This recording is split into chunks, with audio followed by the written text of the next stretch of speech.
I'm part of the crew here on the Valencia Players, and welcome. I think they have a lot of people out there.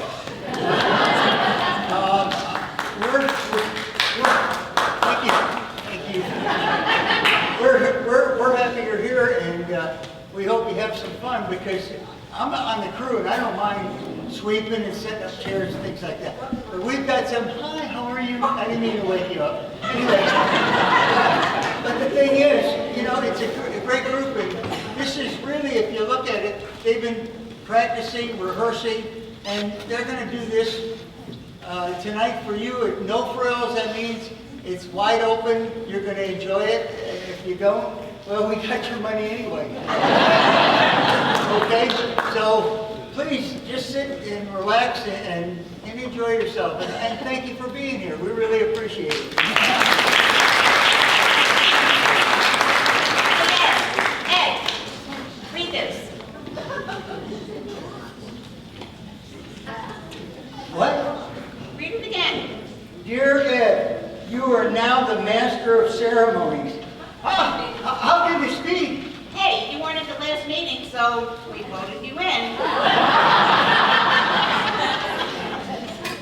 Okay. Break a leg. Well, here we go. Hi, my name's Ed Olson. I'm your master of ceremonies for this evening, and we're really glad you're here. It's going to be a good time. We're going to do some monologues, which is just one person standing up here talking to you, and you can imagine how scary that can be. They have rehearsed over and over. Then we're going to have some improv. We're going to have some people up here do some improvisations that I think you're really going to enjoy. And then the last thing we're going to do is we're going to do some separate scenes from a highly acclaimed play. And it's funny. And if you don't laugh, then maybe there's something wrong with your funny bone. I don't know. But we're hoping that you will, and I know you will, because it's been funny for us. But the first group that we're going to have up is monologues. However, there's a person that's guided us through, has been one of our instructors, one of our directors, and she is a teacher, a cajoler, a person that drives us. She's a writer, she's a director, and she's our own Judge Judy. Ladies and gentlemen, put your hands together for Judy Rodman.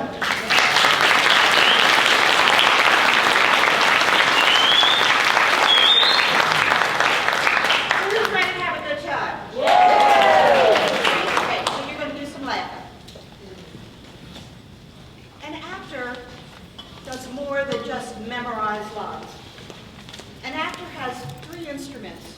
One, his voice. Two, his body. And three, his imagination.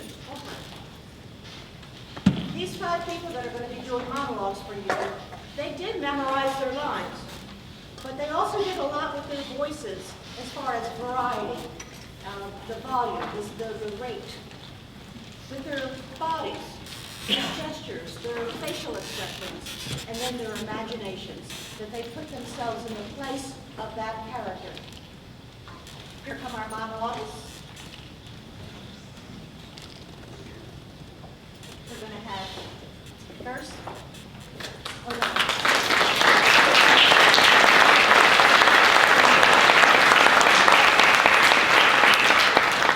First on our agenda is Dana Gallon, Bob Stoll, Leslie Stoll, Ed Evers, and Moselle Burnell.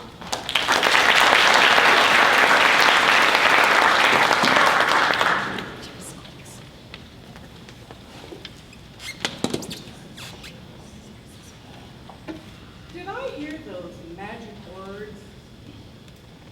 I'd sell my soul for.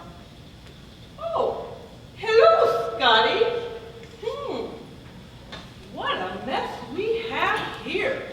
Well, you called the right person, because I have the best bargains in the business, just waiting for the right soul to drive them home. So, from the looks of all of this blood on the floor,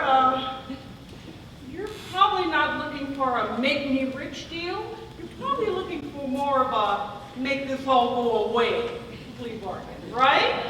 Right. I'll tell you what, you called the right gal. Now, what I can tell you is that we can work out a little deal for you. And I just happen to have the paperwork with me right here. All you have to do, oh, by the way, what happened here? Before we get into the paperwork, what happened here? Let's see. Did your girlfriend give you too much trouble? Did your mommy nag you one time too many? I already know. I knew it was coming. You killed your business partner. Okay, no problem. I tell you what, let's just go over a little paper here. I want you to prick your finger, and we can make a good deal for you. And wait a minute. Oh, don't be too hasty here. You know, from the looks of this, Scotty, it looks like you got a pretty terrible soul. According to this, now I can handle how you treated your clients and your business partner, obviously, based upon the mess on the floor. But what else is this I'm seeing? You vandalized a church? You set a squirrel on fire? What is this? You never changed the toilet paper roll? Not once? Do you know how easy that is to do? And how inconvenient is that for the person who comes in after you? I mean, seriously. You know, I cannot help you. I'm not going to help you. I'd love to, but you got a crummy soul. So what you need to do is get yourself a little bleach, a little scrub-a-dub-dub, clean this mess up the best way that you can. And I tell you what, do something nice. Get your credit score up. Save a little kitty cat without drowning him. And we'll get back in 2 or 3 years, okay? And by the way, sure do keep it hot in here.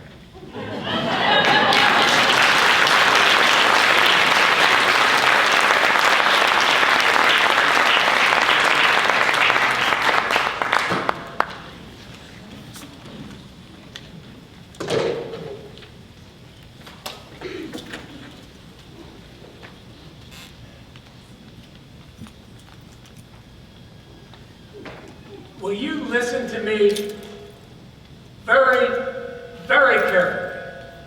Just for once. This may be the last time I ever talk to you. Not everyone in this world is after your magnificent body, lady. In the first place, it's not very magnificent. It's fair, okay? But it ain't keep me awake nights. I don't even think you're very pretty. If you smile once in a while, okay. But I don't want you to do anything against your religion. And you are not the only person in this city to ever get dumped on. I myself am a recent dumpee. I'm a dedicated actor, Paula. You know, I'm dedicated to my art and to my craft. I value what I do.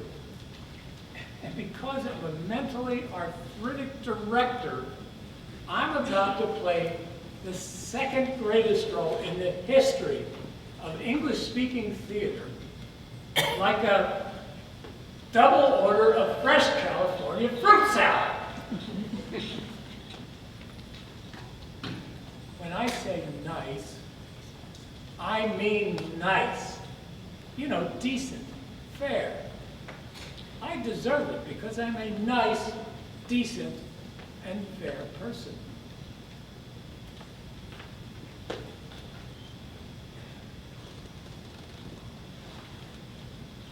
I don't want to jump your bones. I don't even want to see you in the morning. I'll tell you what I do like about you, Paula. Lucy. Lucy's your best part. Lucy's worth putting up with you for. So, here's $64 for the care and feeding of that terrific kid. You get zippity-doo-dah. You want any money? Borrow it from your 10-year-old daughter. I am now going inside my room to meditate away my hostility toward you. Personally, I don't think it can be done. See.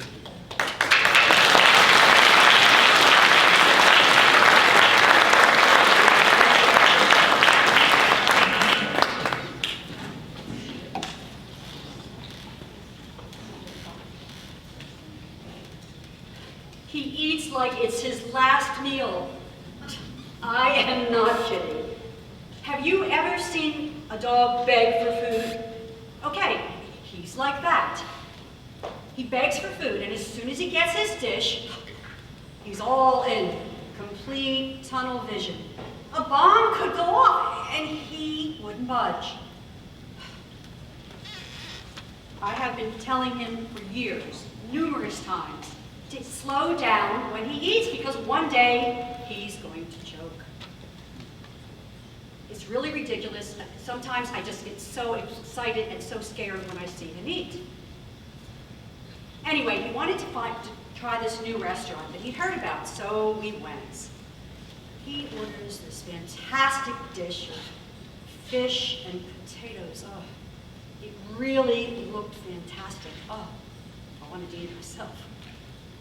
Like clockwork, as soon as the dish arrived, he's all in. This time, it happened. He was eating so fast that a piece of fish and potato got lodged in his throat. And he looks at me, staring at me, turning purple. Well, truth is, I didn't get excited at first. I've been warning that jackass for years to slow down. But then after a while, I actually did get excited. Because he jumps up and he's holding his throat and his chest, and there's this big commotion in the restaurant. Luckily, there was a waiter there who was trained in CPR. He was able to lodge the fish and the potato out of his throat. But guess what? You should see how he eats now.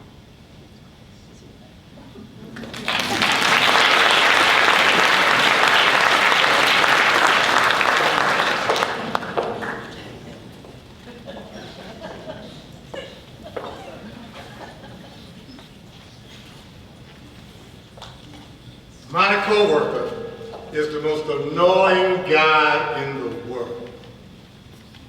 I wish to God I wasn't so friendly with this guy when I first started working here at the new job. And you know, I should have wondered why he was overly nice to me. At first I thought it was just good manners. But no, I come to find out it was pure desperation. No one else speaks to the guy.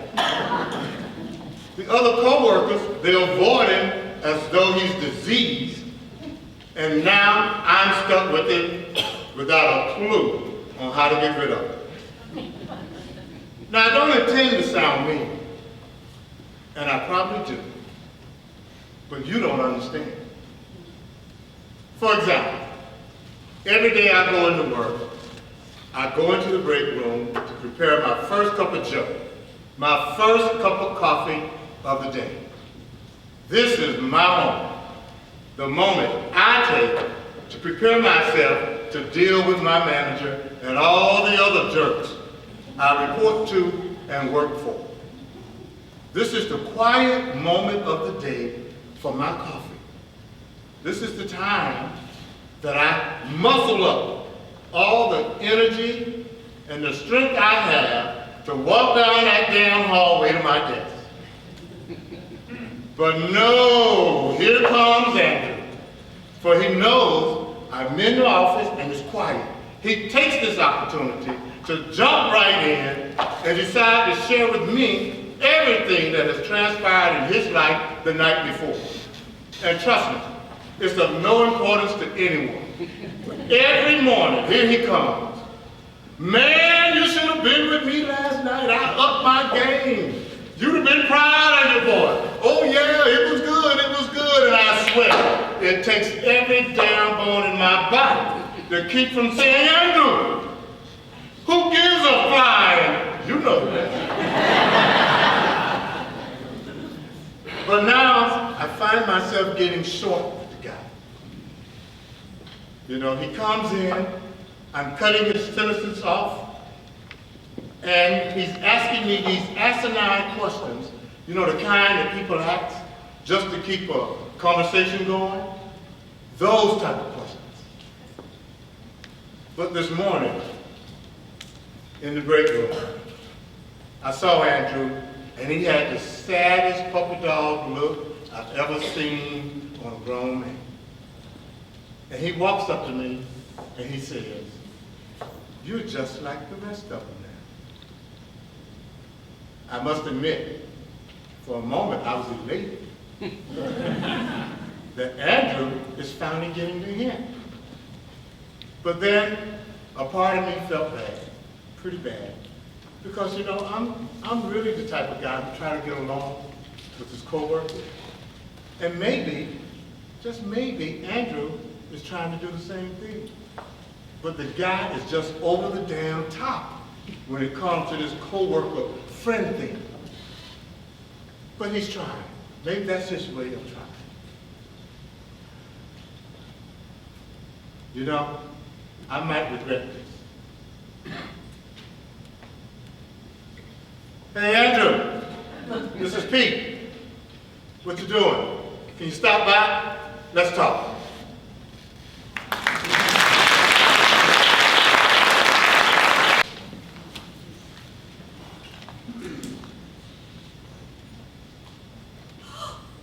Don't do it.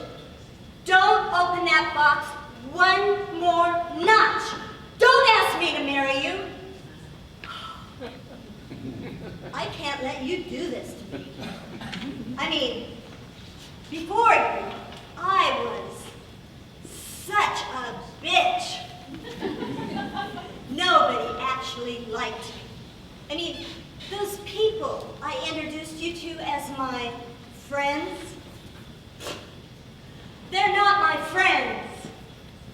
They're scared of me. Or at least they were. Before I met you, before you, I never said please or thank you. I never tipped more than 10%. I was quick with an insult, always had a cruel word. I was cold, crass, crude, falsely compassionate. But since you have started to feel all warm inside, fuzzy, I have this urge to walk in the park and whistle.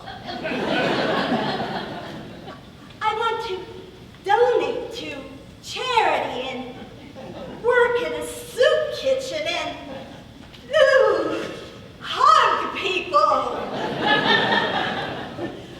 Don't you see? You've made me nice. And what scares me, what really scares me, is you'll open that little box of yours and you'll ask me to marry you and I'll nicely say yes. And then I'll be nice for the rest of my life. I'll contribute to the community, to the Salvation Army, to the Make-A-Wish Foundation. And I'll do it anonymously. Look, I'm asking you. No, I'm begging you. Will you please not marry me?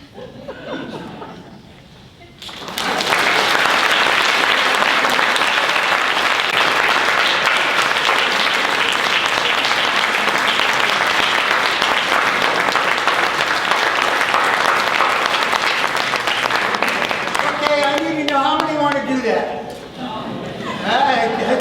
That's kind of, I thought it was pretty good. It's tough. It's tough because I had the lights up a little bit, and when you come walking out here, and then all of a sudden you're going here and you're looking out there, and you can see the people. That makes a difference. That makes a difference because usually it's all dark out there, and you're going, I got this made. All right, but you look out here, and you're looking at this guy right here, and he's going, he's making faces at you. I mean, what the hell are you going to do that? We got something for you right now. Wait a minute. Mike! This is Mike!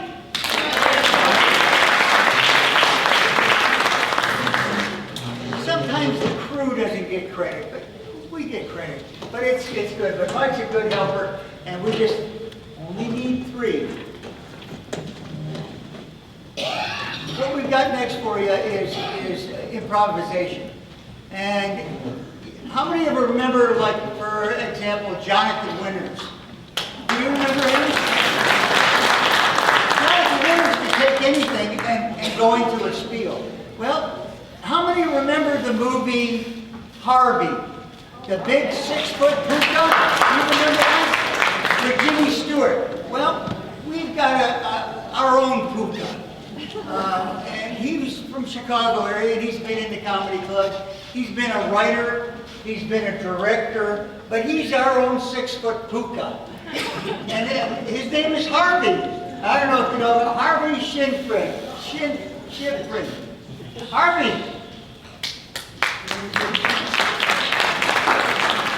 Why do I get notes? I don't. You're leading the improv also? No. Harvey, it's all yours. Okay. Take it. Just kidding. Thank you. Okay, so improvisation is very simple. Just like the acting, you have all the elements that you have in acting, except there's no script writer and there's no lines to remember. This makes it very easy and very difficult for the players. We perform based on your suggestions. So I'd like our VIPs, Valencia Improv players, come on out.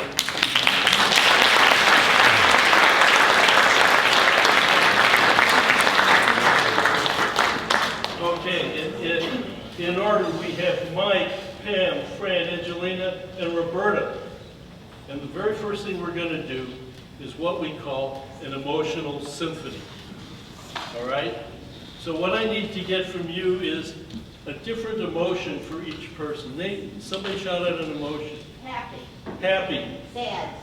Sad. Embarrassed. Surprised. What? Depressed. Frustrated. Frustrated. Embarrassed. Horny.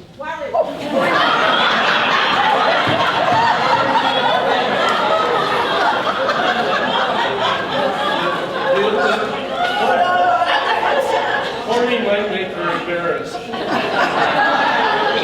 You'd be embarrassed for whatever reason. And what about Roberta? Worried. Surprised. Sexy. Surprised. Surprise. Okay, I'm going to come down and direct this emotional symphony. Oh yeah, but the symphony's about something, has a theme. What's a common theme that people would have these emotions about? They're kids. Their dogs. A wedding. Engagement. Engagement. Okay, let's warm up.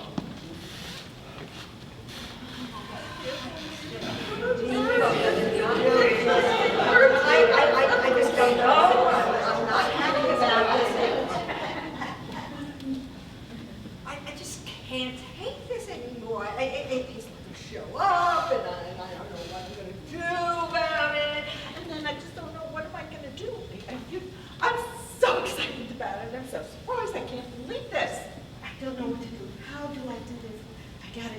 can do this. I can do this. I'm so happy I'm engaged. I've never been engaged before, but I'm happy about it. How could she pick that loser? Oh my God! He's like a loser. He got no I shoes. can't wait to be married. So happy. Engaged and the party and get together. I'm so happy about it. Oh, and I have to like be nice to him. I just don't understand. I mean, I didn't know he was going with her and she was going with him. I thought he was going with her. Oh, what do you do? What do you do? Let me see. I could wear a different hairstyle. Maybe I could change my clothes. Oh, I can't understand how we can even be engaged there. I don't know. I don't Whether know. I change my clothes This is or change my hair, It's it's never never gonna work It's out. me. Never. I can hide. How can I hide? So much to do. We're gonna do so much. I'm so surprised. The engagement's going to be in the summertime. The sun's going to be out. It's going to be a hot day. Well, I think you. I wanted grandchildren, but now with this loser guy.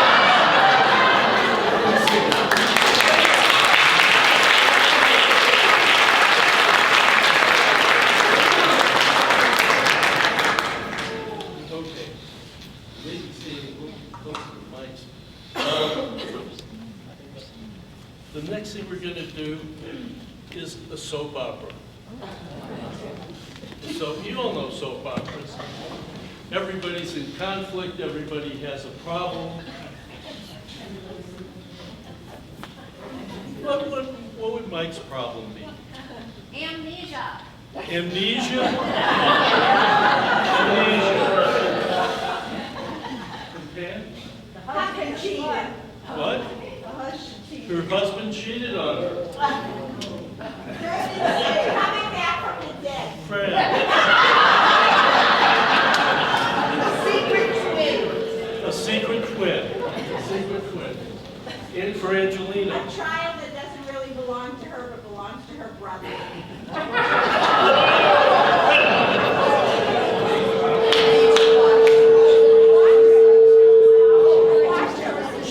All right, I'm getting out of the range of the mics and causing feedback. Apparently, the improv gods were unhappy with your very, very specific suggestions. Okay, Angelina again. Somebody. Hospital patient. Hospital patient. She's been in the hospital. Okay. And for Roberta. She married a father sleeping with his son.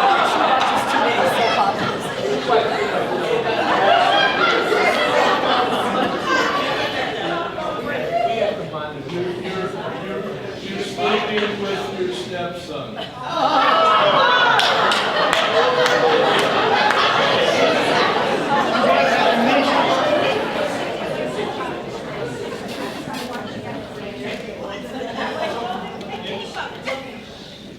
I'm just thinking that your therapist must be very rich. Okay, so, where would it be a place that people would gather? Casino. A wedding. Wedding, a wedding. Okay, so, you've got amnesia. Husband cheated on me. Secret twin. Embarrassed. I'm in the hospital. You've been in I've been in the hospital. for reasons we don't know. Okay, Oh, no, he's married. Son, yeah, son.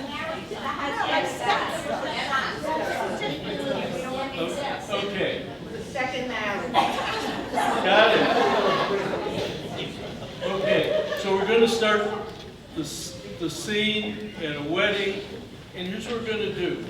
Why don't you take your positions on either side of the stage. They're off stage now. So two people will start the scene, and, oh yeah, I'm going to give them words. So, Roberta, Yes. your word is dog. Dog. Michael, shoe. Pam, watch. Angelina, tree. And Fran, Sure. Okay. So when they hear their word and they're off stage, they've got to get themselves on stage. They got to motivate an entrance. If they're on stage and they hear their word, they've got to motivate an exit. Okay? So now we bring you to a soap opera at a wedding.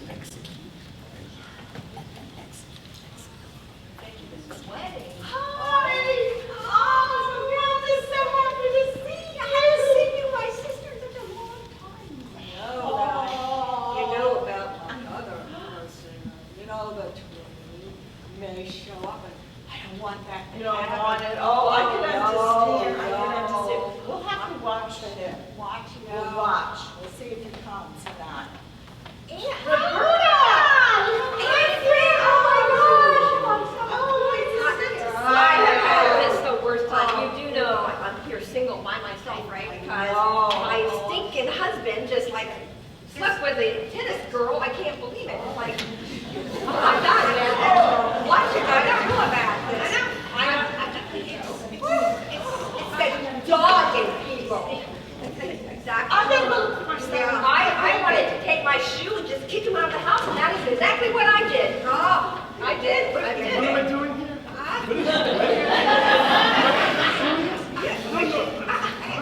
Uncle Mike, didn't you always forget?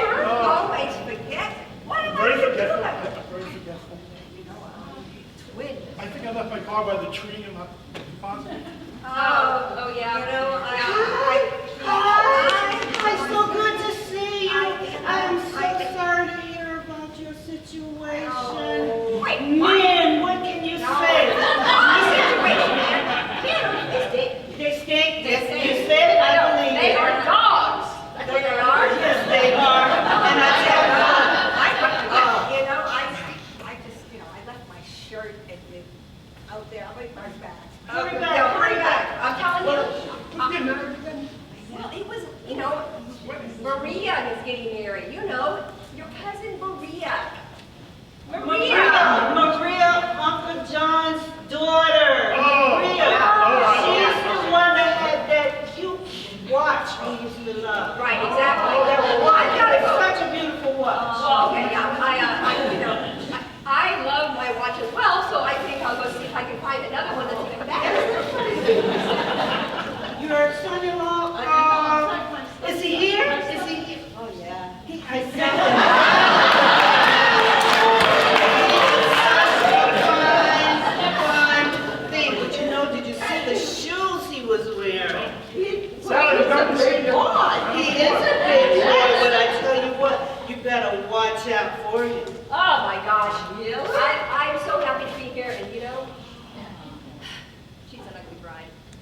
But, I'm here, supporting her. Put this thing down. Did you see the But no, she has a shirt over her gown. And she's wearing no shoes. What? No shoes? Never want to go near the tree. Yeah. Oh, I think Let me just see what I can find. Never anything into it. See my stepson? I don't know. I'm such a show Oh, off. I'm so pathetic. Oh my God!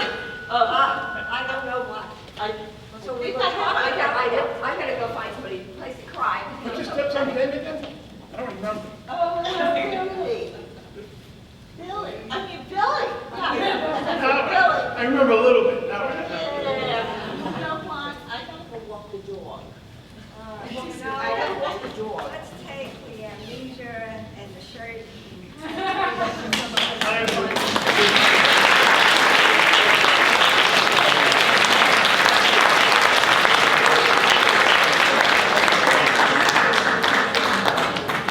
Okay, the last thing we're going to do for you is a bit of a competition, something we call storyline.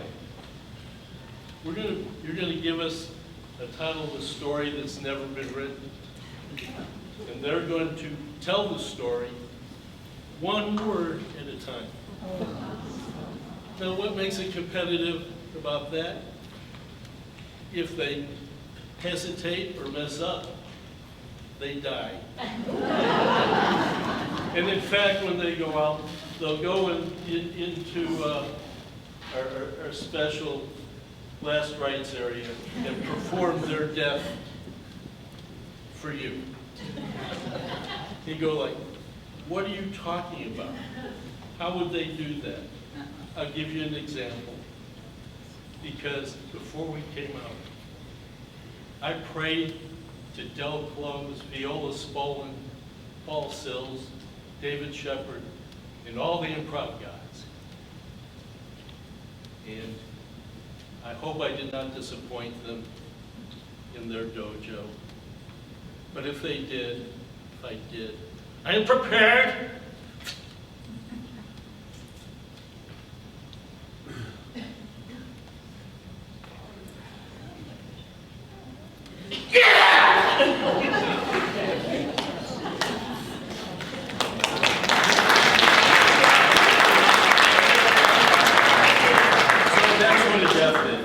Okay, so I need a topic of a title of a story that's never been written. No. Robert is an only child.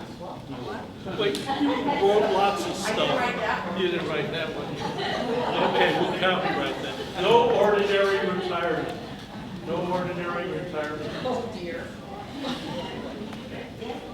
I've Been retired for 5 months.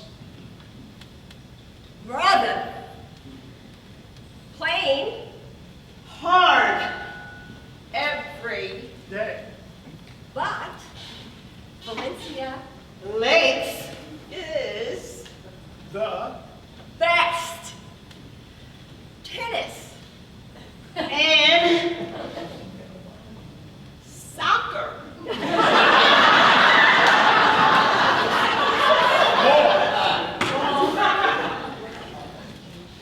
dance players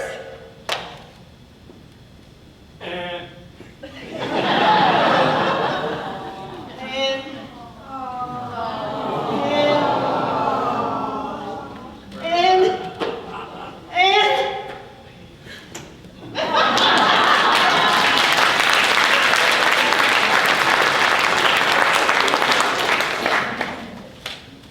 Okay, pick it up. well everybody loves to go here the Paul is full thank goodness. because everyone came To watch us perform.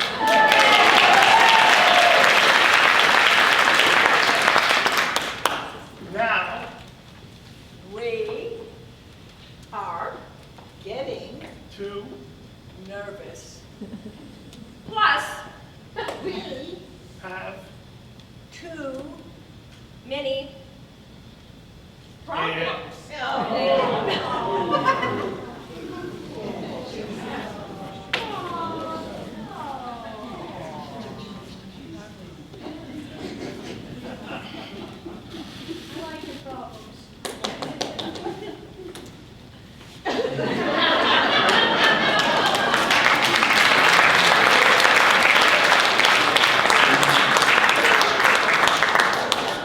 Continuing with the unusual retirement.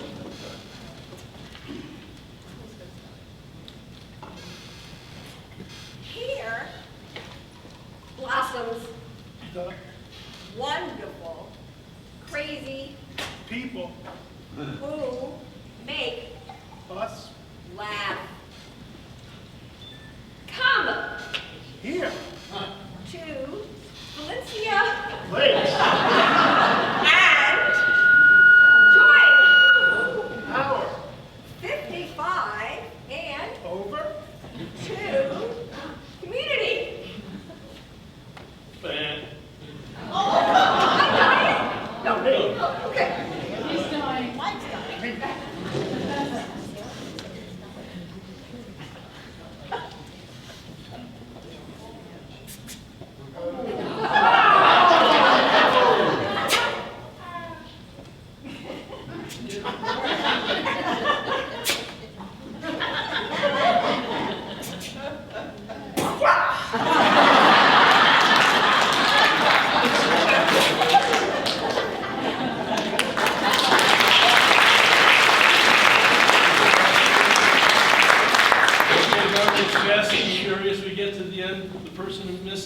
has to do their death, and then there's a victory death. Yoga is And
Fran, Pam, Mike, Angelina, Roberta.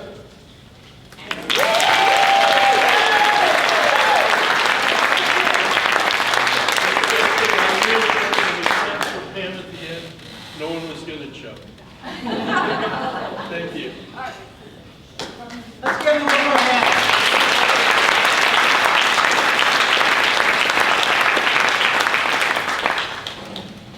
How many want to try something like that? I think that would be kind of interesting. And you can sign up for our classes. Just go to the little area that's got the sign up. Put your name down on there, and next time we've got some acting classes going on, or some improv. All right? What we're going to do now is, now you're going to see, we're going to have some scenes out of a play, but let me just say this. We were talking back here, and you're a great audience because you came here to laugh. Whether you understand it or not, your tickle bones have been tickled a little bit, and we're going to continue doing that. But from the acting standpoint, we just want to say thank you very much because you came here to laugh. So give yourself a hand. Now, as you've seen, we've had a person do a monologue. We've had some improv. Now we're going to do it as scenes. Scenes where you've got interaction between a couple people, and you're waiting for them to say a line so you can say a line, and it just flows. So we're gonna bring back out our Judge Judy again to explain a little bit about what we're gonna do. Judge Judy, are you on board? Come on down.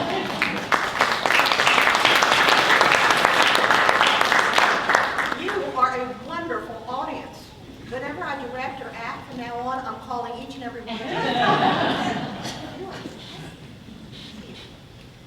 For the scene study part of our program, we took scenes from one play. That play is called Dearly Departed by David Botrell and Jesse Jones. You are going to see only 7 scenes from this play. Now, you may see someone play one character in one scene and then play another character in another scene. And you will also see one character being played by one actor in one scene and another actor in another scene. I am going to give a short summary before each of the scenes. Now, this play is about the dysfunctional Turpin family that shows that living and dying in the South is seldom tidy and occasionally hilarious. The family members try together themselves. Those of us with hearing aids, that was fun, wasn't it?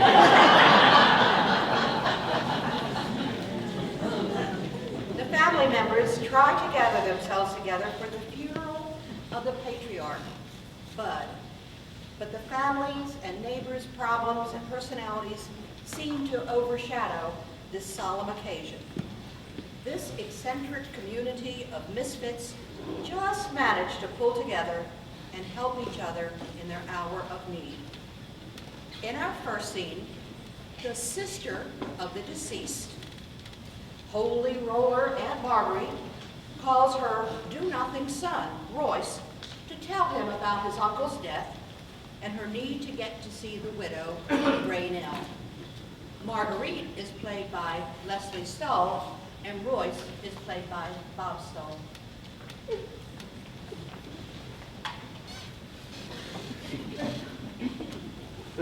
I know, he does it all.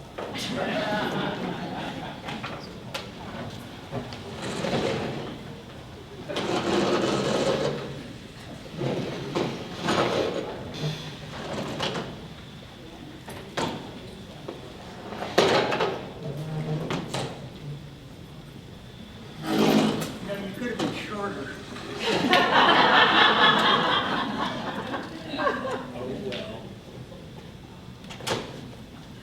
Look. I had a couple before we got on. Don't you, Terry?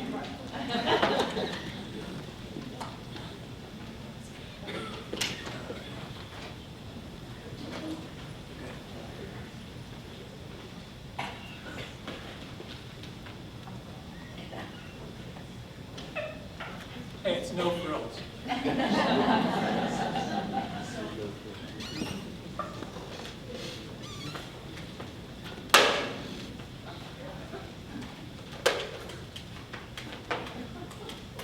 Ring, ring, ring! Ring, ring, ring! Who the hell? Blessed assurance that Jesus is mine. Oh, what a foretaste of a glory divine. Oh, you are not going to get away with it that easy. Ring, ring, ring! Ring, ring, ring! Ring! Heir of salvation, purchase of blood, born as his spirit, blessed in his blood. Good God, Mama! What was that? Did I hear the Lord's name taken in vain? Was that blasphemy? What time is it? It's 7 a.m. and the watchman said the morning cometh, and also the night. And if you will inquire ye, return, come. Uh-huh. Isaiah 21:12. What the hell do you want? Oh, stop talking, Phil. And what are you still doing in bed at 7 a.m.? Why aren't you out looking for a job? Are you suffering from a hangover? Were you out dancing and drinking and talking filth? Oh. Are you laid up there with some harlot? No, I'm not laid up with some. Harlot, can you hear me? Harlot, Will you stop that? There ain't no harlots here, for God! That's, you used the Lord's name in vain again. No, I didn't. What do you want, Mama? Can't a mother call up her lazy, good-for-nothing son just to see how he's doing? Well, why don't you ask me how I'm doing? So I can get back to sleep! I do not have time to listen to your troubles. I have got too much to do. Your Uncle Bud passed this morning. Good God! Oh, that's three! That's 3 GODs and it's only 7:05 in the morning. Oh. What did he die of? Stroke. No surprise, he's been hanging on by a thread for years. I'm real sorry to hear that. Oh, you want to know what I'm sorry about? Your Uncle Bud passed, not belonging to any church whatsoever. Always scorned and mocked the good doings of good Christian people. Oh, you know what that means. Don't say it, Mama. Roasting on the edge of a pitchfork, Mama, even it's all as we speak. Crying out in eternal torment. How's Aunt Torn Raynell? by You remember demons. Aunt Raynell, don't you? The widow? How's she doing? Well, how do you think she's doing? Awful. Her husband, he just dropped in right there at the breakfast table. Well, that's why we have to get over there to offer her some comfort and good Christian counsel. What do you mean, we? Are you telling me you're gonna turn your back on your family in this time of tragedy? Can't Ray Bud and them come and get you? No, they can't. They've got too much to do. And besides, I'd die shame if they knew my own son wouldn't come over here to take me over there to comfort my only brother's grieving widow.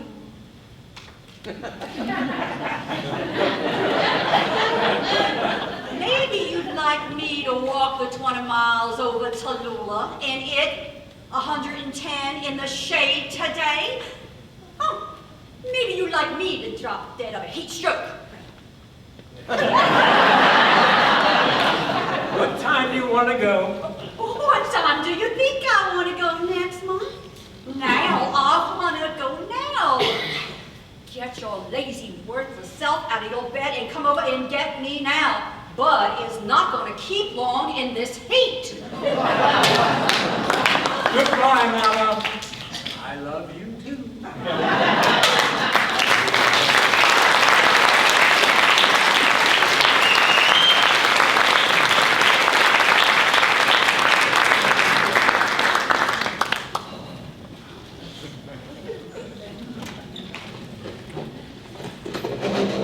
Any harlots out there?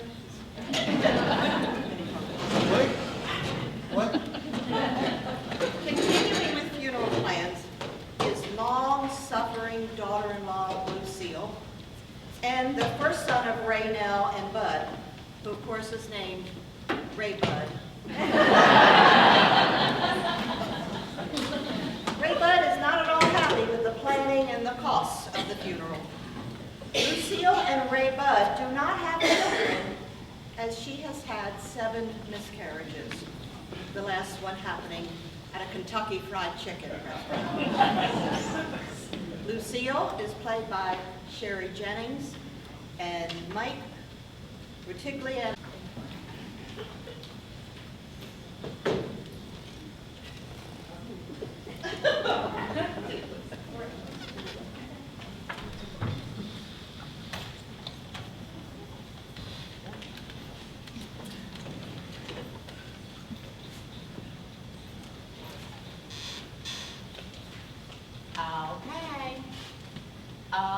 Okay, Marlene.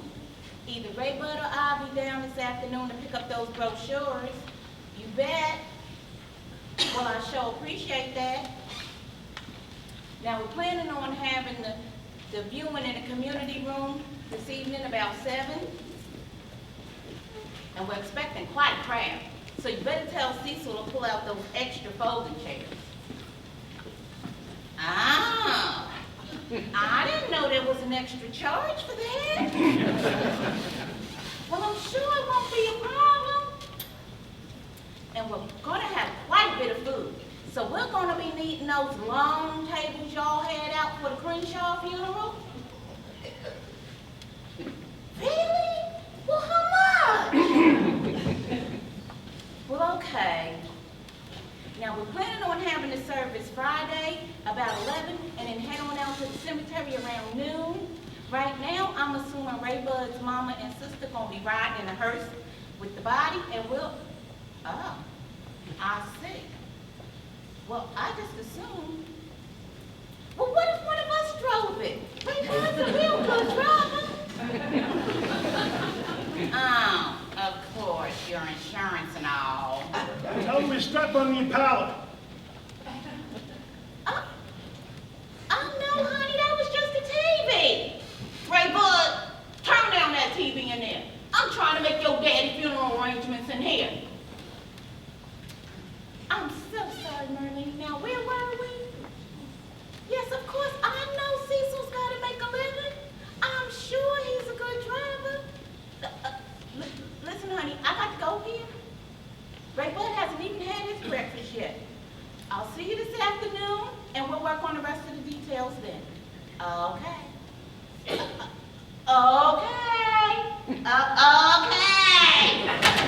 Thanks, honey. What the hell are you thanking him for, the damn thieves? Now, Ray Bud. Whoever thought up the word grave robber must have one of the Cecil Merlin's calendars hanging up on the wall. Now, Ray. And what's my daddy doing down at the pews anyway? That's what I want to know. The trouble is the boys going into Patterson's. Well, I thought that was sort of strange too, but DPUs is what your mama wanted. Revenge. That's what it is, Lucille. What are you talking about? Cold-blooded revenge. After all these years, he's got me. He's got me by the throat. Who's got you? Cecil Depew. Don't you remember back in 4th grade, Cecil peed his pants, eyebrows saying, P.U., here comes Depew. I started with all the way through high school. Now, Ray, you gotta get a hold of yourself. I should have known it. I should have seen it coming. When we were out back shooting birds with BB guns, Cecil was running around, burying them in shoe boxes. He's gonna nickel and dime me to death. Ray, He's gonna break me. Ray, you gotta calm down. You gotta calm down. Now listen to me, honey. DPUs is your mama's choice, and we just have to respect that. I know this is a whole time. I know how much you loved your daddy. Well, I loved him too. He and your mama was always so good to me. They never failed to send a card after every one of my miscarriages. And I remember how Daddy Bud would always write the same sweet thing. Better luck next time.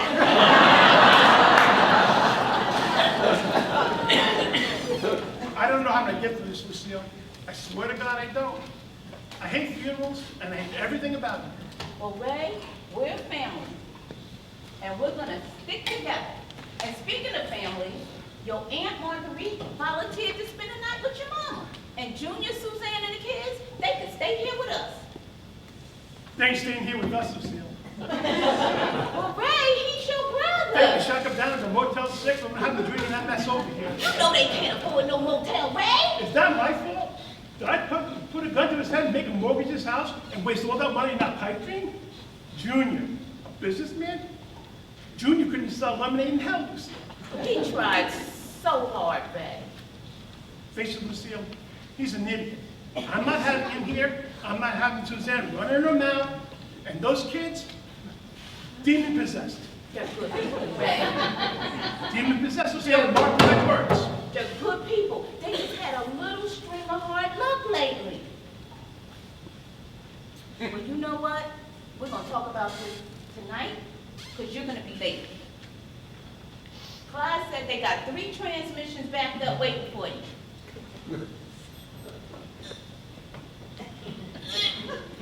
Here's your lunch.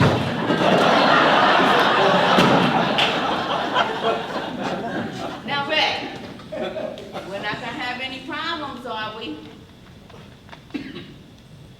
No, Lucille, we're not gonna have any problems. But just do me one favor. When I die, you don't tell anybody. Just bury me in the backyard and tell everybody I left you.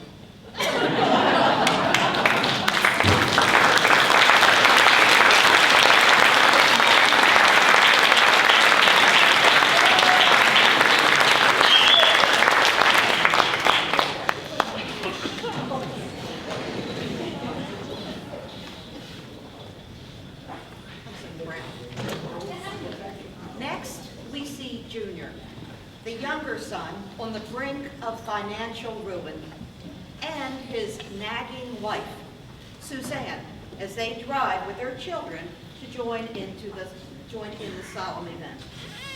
Suzanne's hopes and dreams have not been realized, and both her love and her resentment of her husband, Junior, is evident. Junior is played by Ed Edwards, and Suzanne is Dana Gallant.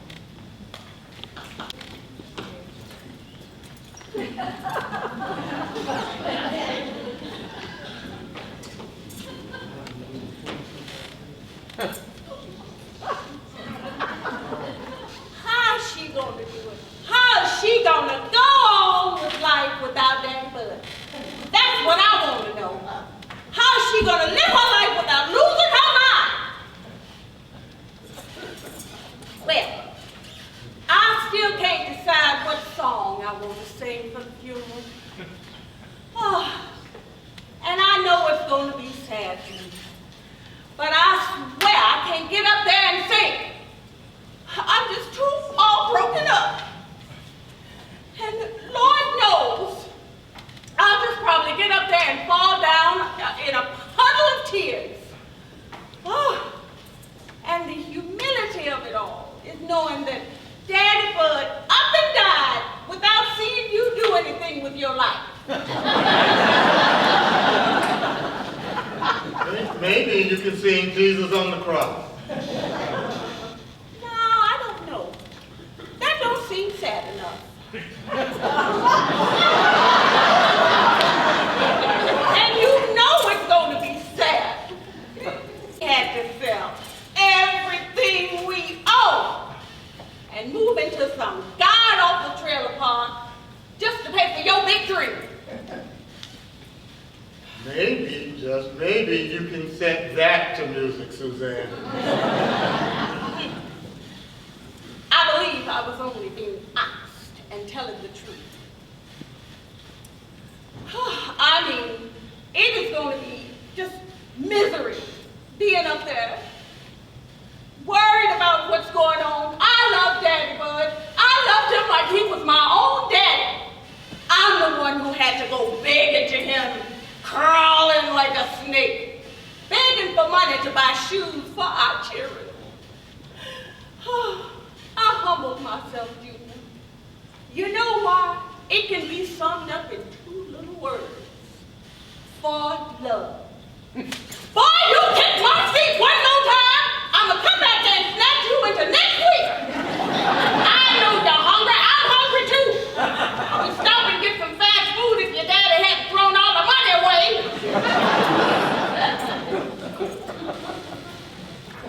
For love. And Lord knows it's going to be so sad with your family there, having to face them, looking down their nose at us, laughing at us. And who's ever heard of a machine to clean parking lots? That'll do, Suzanne. Well, I mean, really, all of our money down the toilet to pay for some dream to clean parking lots? It's just a humility. And do you think I like working at Newberry's, slaving to keep that wax fruit section looking nice? No, sir, mister, I'd love to be at home all day.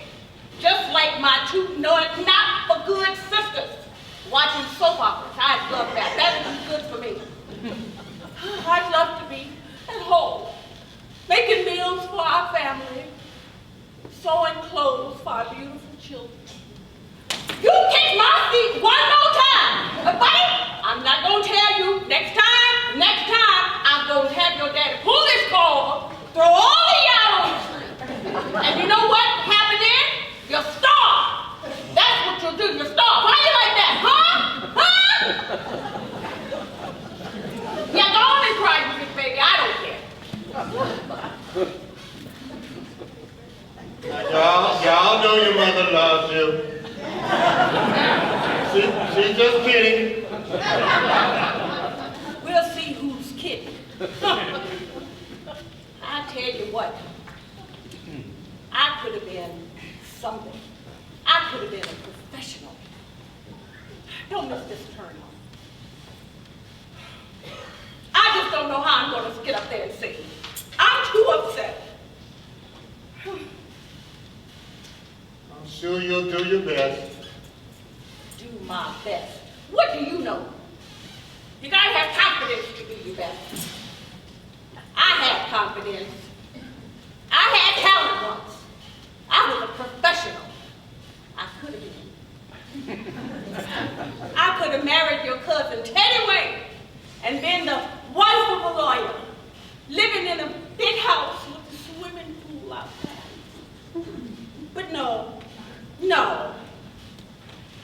I had to listen to my foolish heart and fall in love with a dreamer. A big, beautiful dreamer who spent all of our money on a machine to clean parking lot. You're pushing it, Suzanne. Did you ever think, don't nobody want that damn parking lot clean? Really pushing it. And it was a big surprise to you when people laughed in your face when you come up and ask them, do they want their parking lot clean? I'm gonna kill us, Oh, Suzanne. don't make me laugh. I'm gonna kill us. Stop it. I'm gonna kill us, Suzanne. Stop it. Stop I'm it. gonna kill us. Stop it. Stop it. Shut up. Shut up. Shut up. I've had it, Suzanne. I'm at the end of my damn rope. I've had it. My daddy just died. Do you understand? Am I getting through to that thick skull of yours? My daddy just died. I'm dead ass broke. No job, no prospects, 3 kids, and worst of all, I'm married to you. Shut up, just shut the hell up. I need peace, Suzanne. I need some damn peace. If I hear one more word about damn parking lots, I'm gonna kill you and me too. Did you get that? Yes.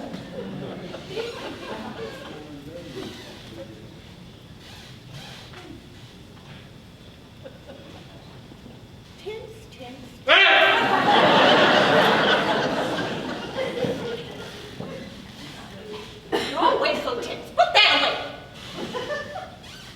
Don't you worry, kids. Your daddy was just playing around. He ain't gonna kill you. He loves your mama.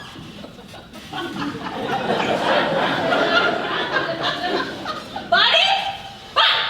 What's that you got in your mouth? Haven't I told you about picking that? Give me that! Picking things up off that filthy floor. I told you about that. Now what do you think? Huh? You think that's a good idea? Shit, I'm gonna throw this right out the window. What? Do you know what this is, Junior? No. It's a woman's earring.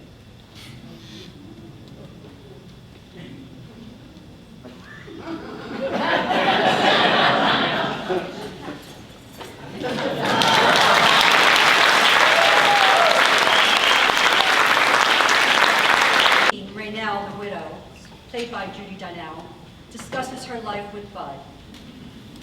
She discusses this with the Reverend Hooker, played by Bob Stahl, so that he can gather information for their eulogy.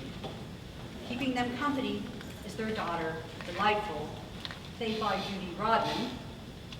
Delightful, who deals with death as she does with life by eating.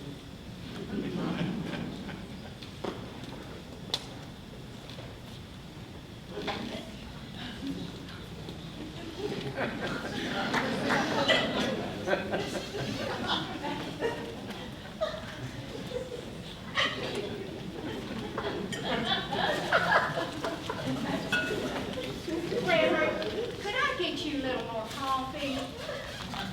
No, Sister Turpin, I'm fine. You just rest yourself. I know this has been an awful ordeal for you. Yes, it has. Must be a blessing to have your daughter here with you during this time of bereavement. Yes, it is. I believe you've met my daughter, Delightful. Yes, I believe I have. I know this must have been an awful shock to you too. How are you doing, Delightful? Okay. She's a blessing. Yes, she is. Our youngest. Came along a little late in life. I see. A comfort to you in your old age. She is precious to me. I can see why.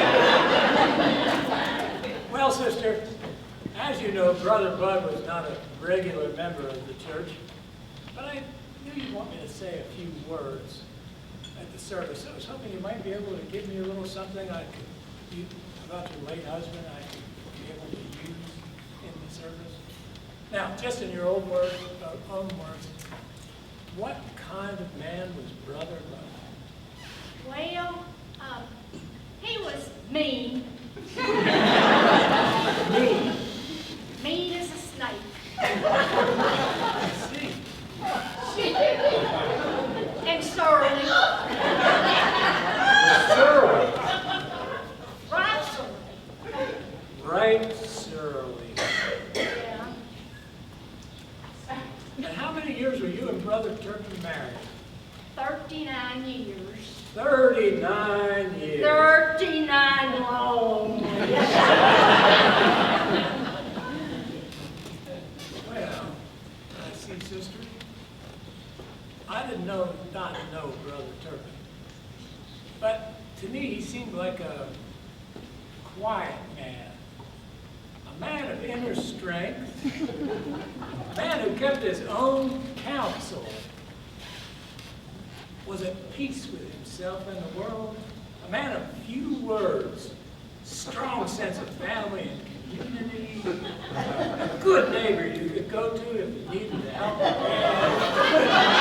A good husband and father. A man who was close to the earth. A wise, noble, and gentle man. That's because you didn't know it until he was old and sick. He was mean and right surly.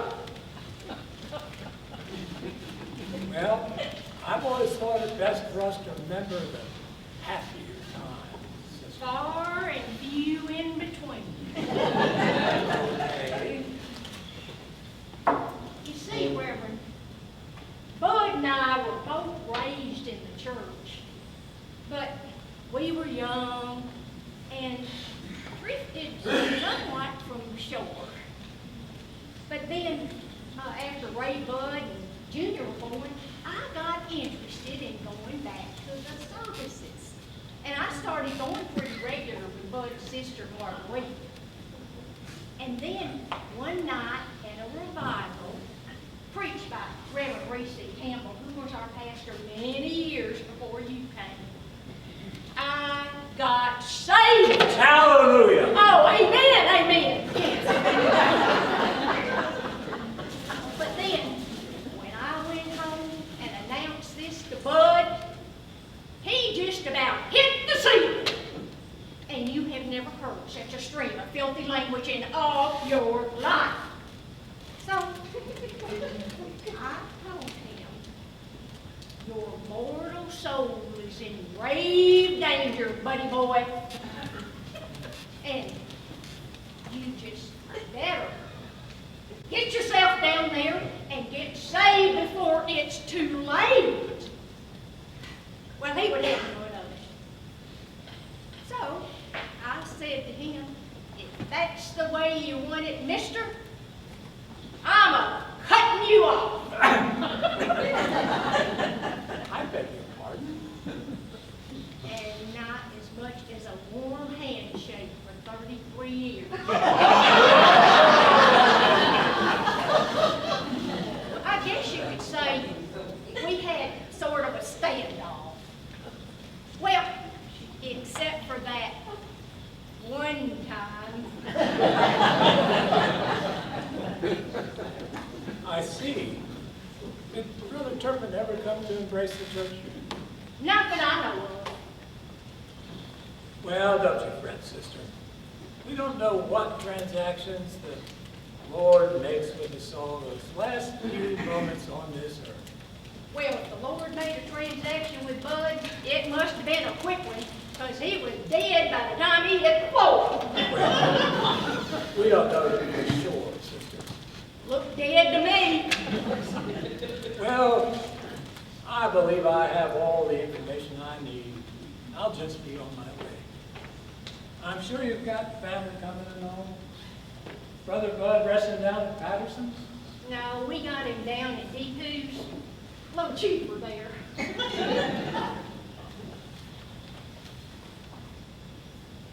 Delightful, do you have anything to add?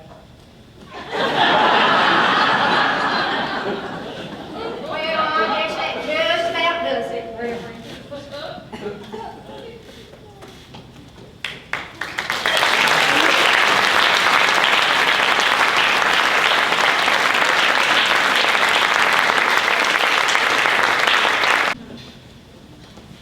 In our next scene, friends and neighbors visit the family members at the funeral home. In this scene, Raynell, played by Dana Galen, gets a visit from the long-time and long-suffering friend, Veda, and her husband, Norval, played by Jan Ziefert and Ed Edwards.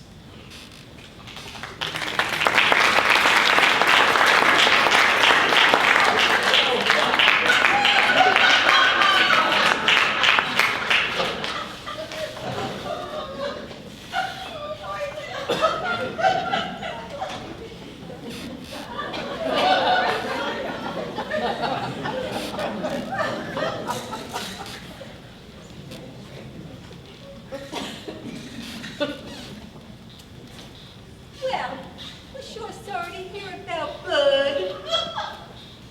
Thank you, Veda.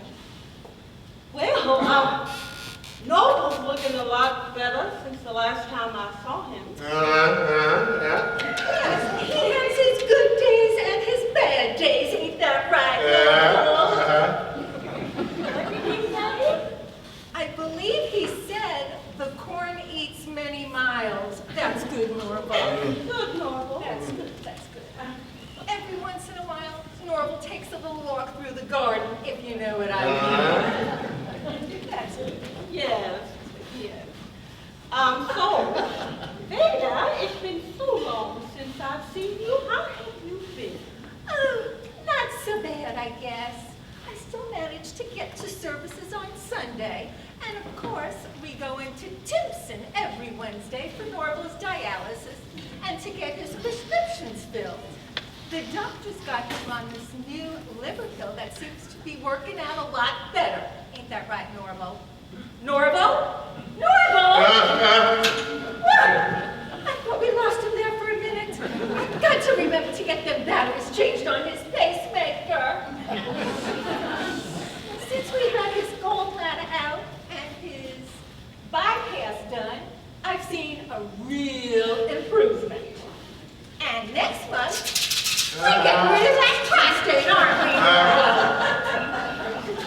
Of course, we gotta keep his stomach working, and this one is for his kidneys. I'll tell you, it's a lot to remember. I can imagine. Yes.